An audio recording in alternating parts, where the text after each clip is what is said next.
दोस्तों मैं आज क्वेश्चन नंबर 13 का वीडियो बनाने जा रहा हूँ। क्वेश्चन नंबर 13 हमारे लिए बहुत ही इंपॉर्टेंट क्वेश्चन है। इसमें हम balance sheet, receipt and payment account और एडजस्टमेंट, ये तीनों चीज़ हमें दी हुई है। तो ये थोड़ा सा डिफरेंट कॉम्बिनेशन है। ये हमारे लिए बहुत ही इंपॉर्टेंट क्वेश्चन है और बहुत ही इंटरेस्टिंग क्वेश्चन है। तो आज इसे हम सॉल्व करेंगे। तो आज हम इसका एक्सप्लेनेशन देखेंगे इस वीडियो में। तो मैं आपको एक्सप्लेन कर देता हूँ क्वेश्चन हमें कैसे सॉल्व करना है। इस क्वेश्चन में देखिए, और आपको बताना चाहूँगा कि अगर आप हमारे चैनल पर फर्स्ट टाइम है तो हमारे चैनल को सब्सक्राइब कर दीजिए, ताकि मेरे द्वारा बनाए गए वीडियो के नोटिफिकेशन आपको ज़रूर मिलते रहे, और बेल आइकन को ज़रूर प्रेस कीजिएगा।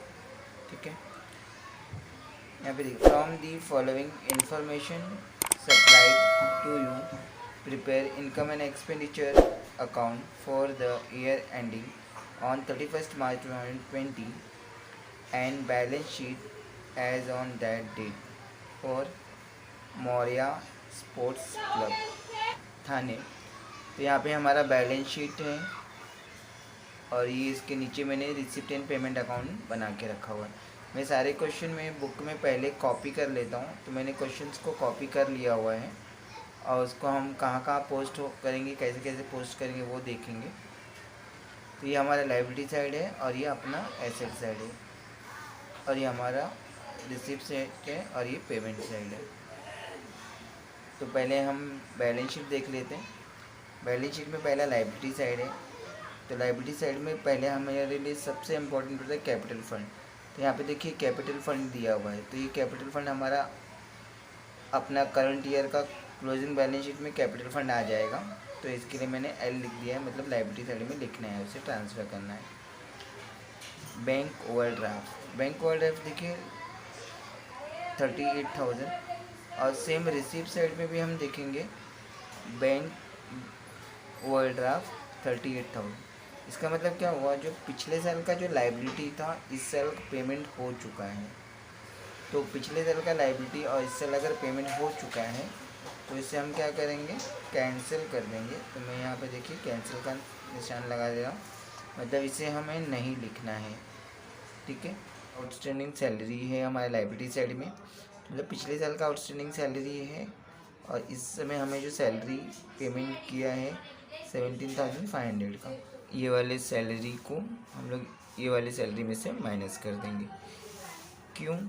क्योंकि ये देखिए ये हमारा ओपनिंग बैलेंस शीट है। ओपनिंग बैलेंस शीट मतलब ये 2019 और 20 का है, और ये जो हमें जो रिसिप्ट एंड पेमेंट अकाउंट है ये 2020 और 21 का है, मतलब ये एक साल आगे का है और ये एक साल पीछे का डिटेल है हमारे पास। तो ये प्रीवियस ईयर का आउटस्टैंडिंग था, तो इस साल हम लोग ने पेमेंट किया है।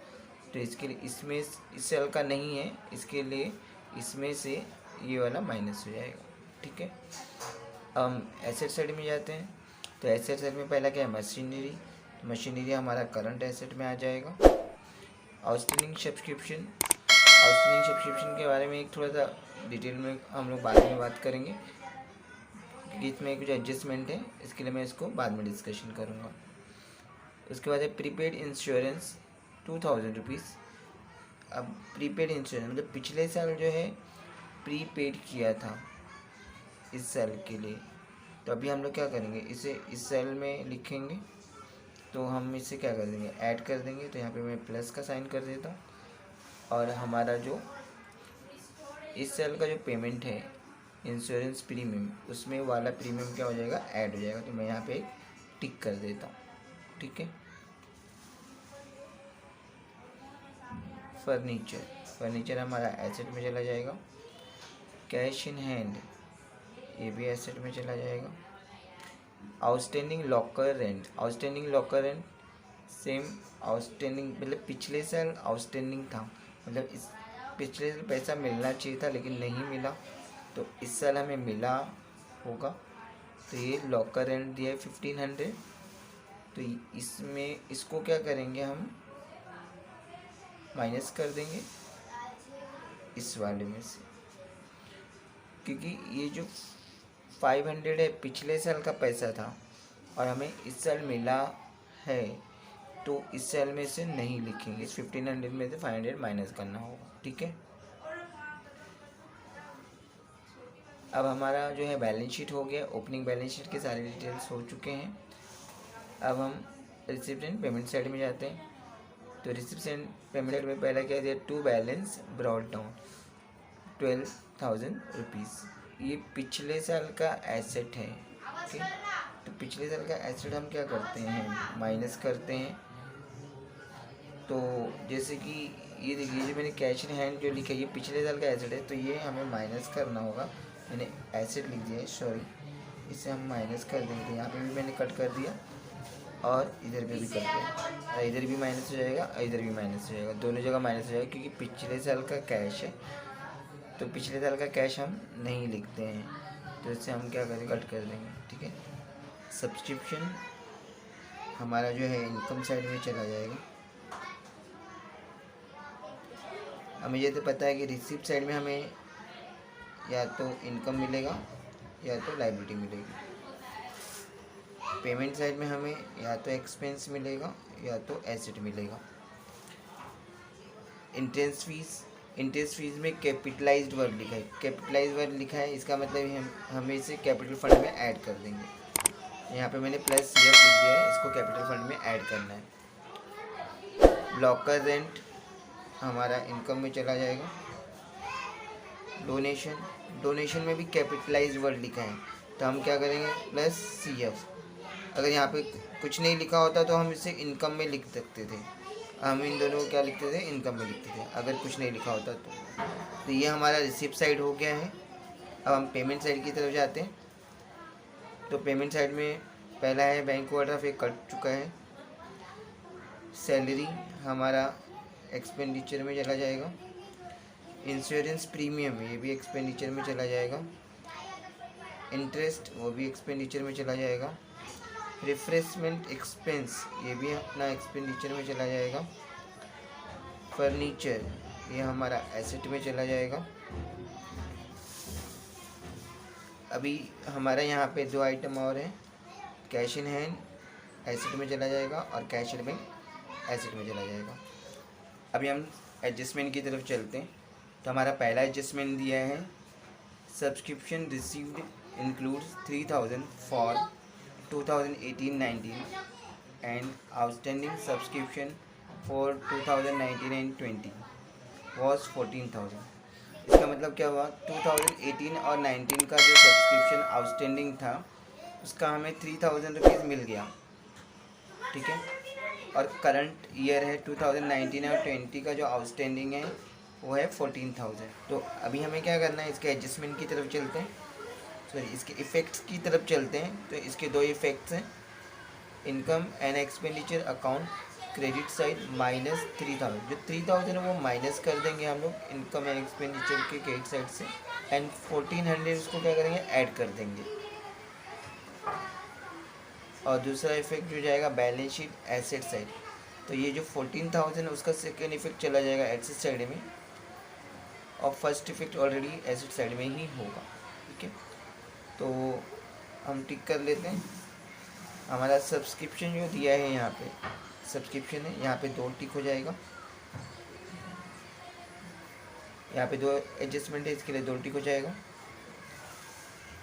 और ये हमारा आउटस्टैंडिंग सब्सक्रिप्शन है, तो मैंने इसको बोला था बाद में एक्सप्लेन करने के लिए। तो ये हमारा जो है ये हम एसेट साइड में लिखेंगे और यहाँ पे एक टिक हो जाएगा। देखिए पिछले साल का हमारा 8,000 मिलना चाहिए था, लेकिन मिला कितना है, 3,000 रुपीज़। मिलना था 8,000, मिला 3,000, मीन्स 5,000 जो है हमारा अभी भी पिछले साल का आउटस्टैंडिंग है, और करंट ईयर का आउटस्टैंडिंग 14,000। तो इसमें भी हम 2 टिक कर लेते हैं, तो यहाँ पे भी 2 टिक हो जाएगा। ठीक है, अब हमारा सेकेंड एडजस्टमेंट क्या दिया, on 31 March 2020 prepaid insurance premium was ₹2,500। मतलब करंट ईयर का जो है 31 मार्च 2020 का प्रीपेड इंश्योरेंस है 2,500 का।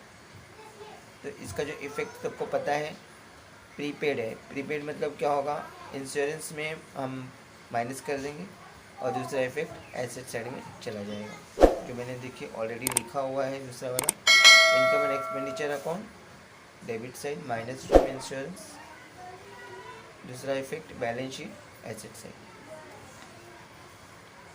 तो हम यहाँ पे इंश्योरेंस प्रीमियम पे हमारा 2 टिक हो जाएगा, ठीक है। हमारा थर्ड एडजस्टमेंट दिया है depreciation on furniture bye 3000। Depreciation on furniture पे 3000 का डेप्रीशिएशन चार्ज करना है हमें, तो ये भी हमें पता है। तो फर्नीचर पे 3000 का डेप्रीशिएशन चार्ज करने का 2 इफेक्ट होगा। इफेक्ट यहाँ पे देख लेते हैं। Balance sheet asset side minus from furniture, income and expenditure account debit side, ठीक है। तो इसके लिए हमें फर्नीचर पे एक टिक करना होगा। तो ये हमारा फर्नीचर है, फर्नीचर पे हम एक टिक कर देंगे। उसके बाद हमारा फोर्थ वाला एडजस्टमेंट है locker rent outstanding for 2019-20 is 400। Locker rent जो है 400 रुपीज़ आउटस्टैंडिंग है, तो इसका इफेक्ट भी देख लेते हैं, ईजी है ये।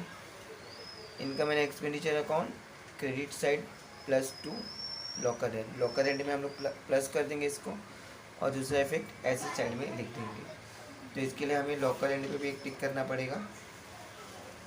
तो हमारा लॉकर रेंट देखिए यहाँ पे है, तो यहाँ पे मैंने एक और टिक कर दिया, तो लॉकर रेंट पे टोटल 2 टिक हो गई, ठीक है। तो मैंने ये आइटम्स का एक्सप्लेनेशन कर दिया है और एडजस्टमेंट का भी एक्सप्लेनेशन कर दिया है। जल्दी में इसका पार्ट 2 वीडियो बनाऊंगा, वो ज़रूर देखिएगा। अगर आपको ये वीडियो अच्छे से समझ में आ रहेगा तो इसे लाइक कीजिए, हर 12th के बच्चों को शेयर कीजिए, और आप हमारे चैनल पर न्यू हैं तो इसे सब्सक्राइब कीजिए। और आपके कुछ सुझाव हैं तो ज़रूर दीजिए, हम उसे ज़रूर इम्प्लीमेंट करेंगे। वीडियो देखने के लिए बहुत बहुत धन्यवाद। Thank you.